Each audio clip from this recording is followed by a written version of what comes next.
Protection council থেকে এখানে এসেছি। আমরা আসলে ছেড়ে যাবার জন্য আসি নাই। আমরা এমন একটা প্ল্যাটফর্ম এখানে তৈরি করব যেখানে সর্বক্ষেত্রে সব ধরনের মেয়েরা যেন তাদের যে অধিকারগুলো আছে, সাইবার বুলিংয়ের পরে যে আইনি জটিলতা আছে, সেই সব বিষয় নিয়ে আমরা কথা বলবো, আমরা কাজ করে যাব। আপনারা যদি মনে করেন যে এই মেয়েগুলোকে এখানে যারা উপস্থিত আছে এবং যারা উপস্থিত নেই, এই মেয়েগুলোকে গালি দিয়ে স্লাট শেমিং করে সাইবার বুলিংকে দমিয়ে রাখতে পারবেন, তাদের জন্য এক বালতি সমবেদনা রইল। কারণ আমরা আসলে এই সব জিনিসগুলো পার করে আসছি। এখন আমাদের সামনের যে পথগুলো আছে, এই পথগুলো আমরা সবাই হাতে হাত ধরে এগিয়ে যেতে চাই। এবং বিশেষ করে সাইবার বুলিংয়ের যেসব মেয়েরা এখনো পর্যন্ত আক্রান্ত হচ্ছে, আমি আপনাদেরকে অনুরোধ রাখবো, আপুরা মনোবল হারাবেন না। যে কোনো জায়গা নিজেদেরকেই তৈরি করে নিতে হবে। আমরা সেই অবস্থানে আছি, মনোবল হারাবেন না। আমরা সবসময় নিজেদের বোনের মতো আমরা সবসময় জেগে থাকবো, আমরা আমাদের কথাগুলো বলবো। এবং সর্বশেষ যে কথাটা বলতে চাই, রাজনৈতিক দলের নেতা নেত্রী যারা আছে, আপনারা যদি নিজ দলের বাইরে অন্য কোনো নারীদেরকে সম্মান দিতে না পারবেন, ততদিন পর্যন্ত আপনাদের রাজনীতি আসলে অত বেশি ভালো করতে পারবে না। যদি নিজ দলের বাইরে আপনি অন্য প্রার্থীদেরকে সম্মান দিতে পারেন, তাহলে মনে করব যে আপনি সঠিক রাজনীতির পথে আছেন এবং একটা নারী বান্ধব বাংলাদেশের পথে আছেন। ধন্যবাদ। কুরুচিপূর্ণ মন্তব্য, হয়রানি এবং থ্রেট দেওয়া হচ্ছে।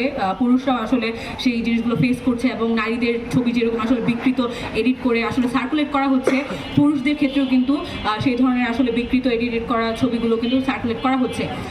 আর আজকে এখানে আমি প্রথমে বলেছি, এখানে উপস্থিত আসলে প্রত্যেকটা নারী আসলে সাইবার হ্যারাসমেন্টের শিকার। এবং আজকে কিন্তু আমরা এখানে হাজির হয়েছে এবং প্রমাণ সহ উপস্থিত সহ এখানে আমাদের আসলে স্ক্রিনশটগুলো আছে।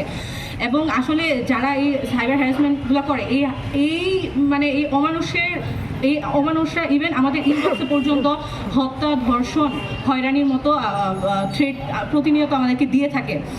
তো আমাদের এখানে অনেক সদস্য আসলে ইতোমধ্যে মামলা করেছে এবং আজকে একজন সদস্য মামলা করে এসেছেন।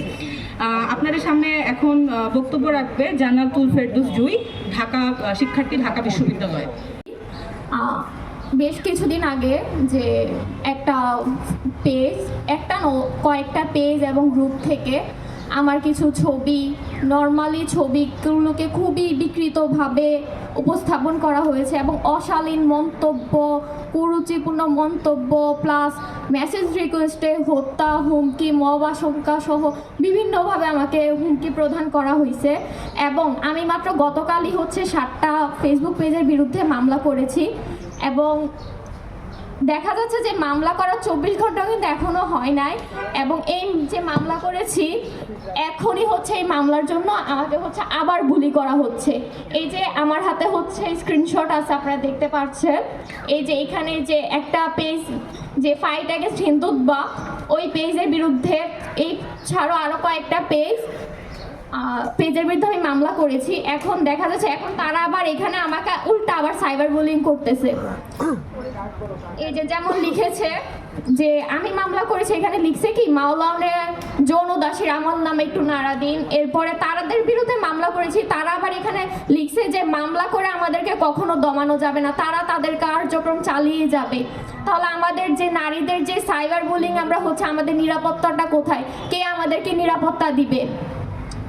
এই যে বর্তমানে যে সামাজিক যোগাযোগ মাধ্যম, বিভিন্ন মাধ্যমে আমাদের নারীদেরকে বিভিন্ন কুরুচিপূর্ণ মন্তব্য করে আমাদেরকে বিভিন্নভাবে হয়রানি করা হচ্ছে, এগুলা কিন্তু যে আপনারা যদি দেখেন কমেন্ট বক্সগুলোতে যারা মন্তব্য করে, এগুলো একটা নির্দিষ্ট একটা গোষ্ঠীর দ্বারা।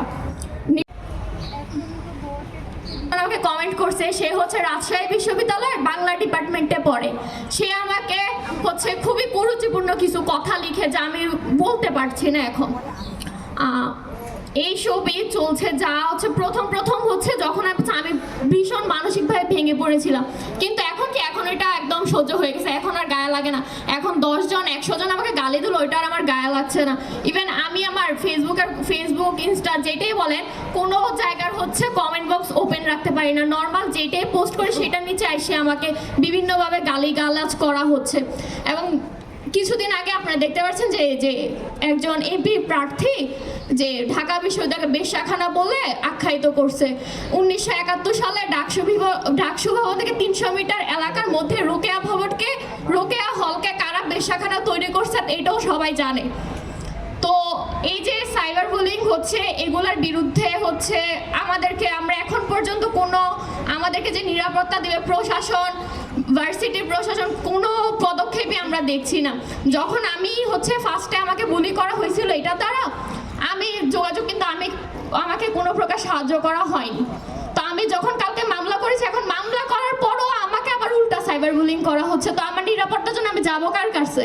তো এগুলা কি বন্ধ হবে না? যে সাইবার নিরাপত্তা আইন এগুলা হচ্ছে কোনো বাস্তব কোনো হচ্ছে বাস্তবায়িত হচ্ছে না। তো আমাদের নিরাপত্তাটা কোথায়?